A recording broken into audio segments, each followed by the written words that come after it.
Pemirsa NASA tercinta di seluruh Nusantara, kita sedang berada di sebuah kebun kakao milik sebuah perusahaan besar swasta, tepatnya di Desa Kota Parit, Kecamatan Selesai, Kabupaten Langkat, Provinsi Sumatera Utara. Selamat pagi Bapak. Selamat pagi. Bisa Bapak perkenalkan nama dan alamat Bapak? Nama saya Budianto, alamat di perumahan kebun ini, dan tepatnya di Desa Kota Parit, Kecamatan Selesai, Kabupaten Langkat. Berapa luasan dari kebun ini Pak? Luas ini 370 hektar. Umurnya itu variasi antara 15 sampai 20 tahun, tapi yang banyak di 20 tahunnya. Jenisnya yang dipakai adalah jenis Cirolo dan Forastero. Sudah menggunakan produk NASA? Sudah. Apa saja Pak?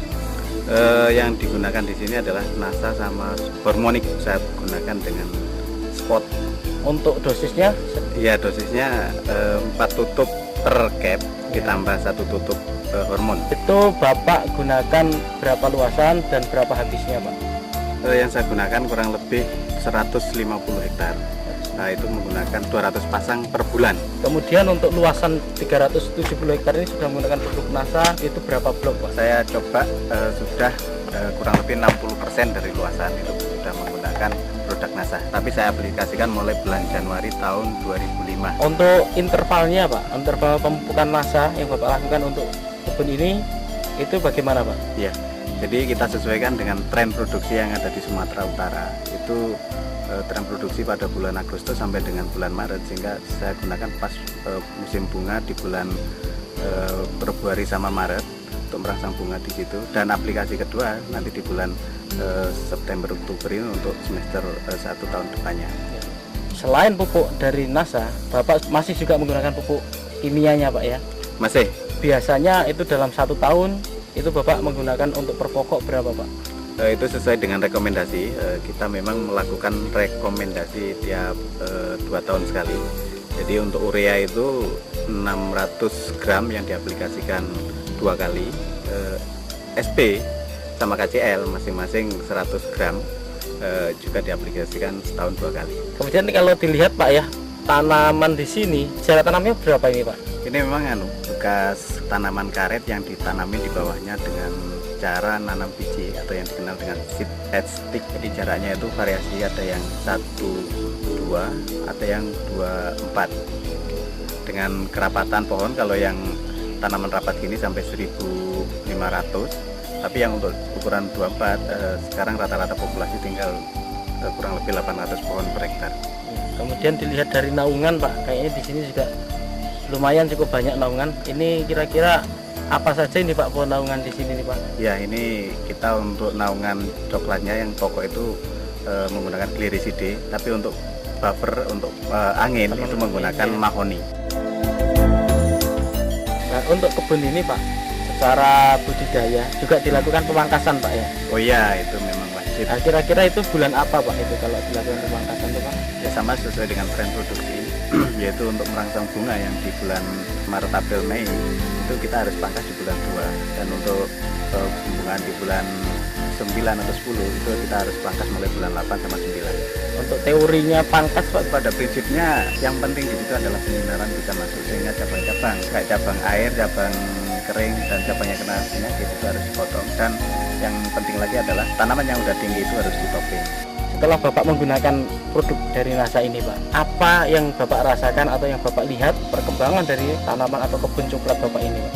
Dari segi pertumbuhan vegetatifnya dari daun memang ya cukup menggembirakan, yaitu cukup subur, dan dari bunga-bunga yang mentil yang muncul, jadi itu juga kenaikan produksi. Dari tahun sebelumnya itu ada kenaikan kurang lebih 20%. 20% ya Pak kenaikannya ya, Iya. dari tahun lalu. Kemudian yang lain Pak, Bapak sudah menggunakan produk NASA dari pupuknya. Nah, kemudian untuk agensi hayatinya, Bapak sudah menggunakan belum Pak? Sudah kita coba beberapa blok untuk persiapan jangka panjang, tapi masih diamati untuk perkembangan tingkat serangan hama dan penyakit yang ada di sini. Jadi belum bisa Bapak sampaikan di sini ya? Belum. Ya, pakai apa Pak ininya? Untuk perkembangan Phytophthora jamur itu menggunakan Clio, dan untuk hama saya coba dengan menggunakan Pestona yang saya campur dengan Aero. Pada buahnya itu ada perubahan secara kualitas atau tidak, Pak? Secara kualitas memang ada ya, terutama untuk yang kena serang hama penyakit itu saat sekarang menunjukkan tanda-tanda ada penurunan, dan biasanya mecah itu kulit buah itu keras, ini agak-agak mudah.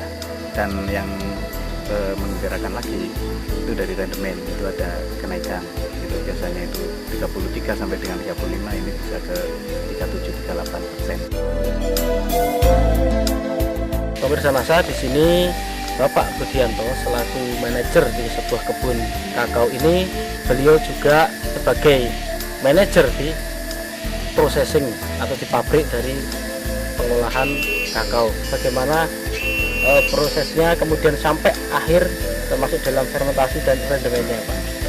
Setelah buah dipanen dari lapangan, itu siang hari atau sore hari tergantung dari siapnya panen, itu diangkut ke pabrik. Nah, di sana buah kakao tadi langsung ditimbang berapa bobotnya dan langsung dimasukkan ke dalam kotak fermentasi. Di dalam kotak fermentasi kita fermentasi kurang lebih 4-5 hari dan dilakukan pembalikan sekali pada hari kedua, dan setelah itu dilakukan penjemuran dengan matahari itu kurang lebih 8-10 hari tergantung daripada cuaca. Dan setelah itu kalau biji udah kering dimasukkan ke dalam gudang dan disortasi, yaitu untuk menentukan kualitas biji, untuk menentukan grade A atau B dan sebagainya, baru dilakukan pemakingan. Dari pemakingan itu sudah ada yang menerima, Pak, ya, ataupun ini sudah terikat kontrak atau demikian, Pak, ya? Iya betul, jadi ini sudah kontrak, tinggal menentukan jadwal kapan waktu pengirimannya. Ya, dalam sortasi, Pak, ya, kualitas dari biji kakao ini, Bapak bisa jelaskan kualitas A, B, C-nya? Jadi untuk grade A itu yaitu di bawah 100 biji per 100 gram, 100 sampai dengan 110 itu masuk grade B, dan di atas 110 sampai ke atas itu masuk grade C, dan di atas 120 itu masuk GC. Dari sini kami ingin Bapak menyampaikan pesan dan kesan untuk pemirsa NASA di seluruh Nusantara. Jadi harapan saya untuk masyarakat di Indonesia tidak usah ragu lagi untuk menggunakan produk NASA, karena sudah terbukti saya sendiri untuk di perkebunan ini dengan menggunakan produk NASA ada optimalisasi produksi yang tadinya itu turun seiring dengan umur, dengan menggunakan NASA bisa optimal lagi sesuai dengan standar, sehingga ya termasuk di kebun kami ada kenaikan kurang lebih 20%. Demikianlah pemirsa NASA tercinta di seluruh Nusantara, dengan penggunaan produk NASA ternyata hasil dari kebun kakao milik perusahaan swasta ini berhasil meningkat dengan cukup luar biasa, yaitu peningkatan 20% dibandingkan sebelum menggunakan produk NASA, dan secara kualitas baik itu rendemen maupun grade-nya pun dapat ditingkatkan, sehingga penggunaan produk NASA ini mampu meningkatkan harga jual dari kakao. Demikian tim liputan NASA dari Sumatera Utara, reporter Syahria Reza dan kameramen Adi Nugroho melaporkan. Salam NASA.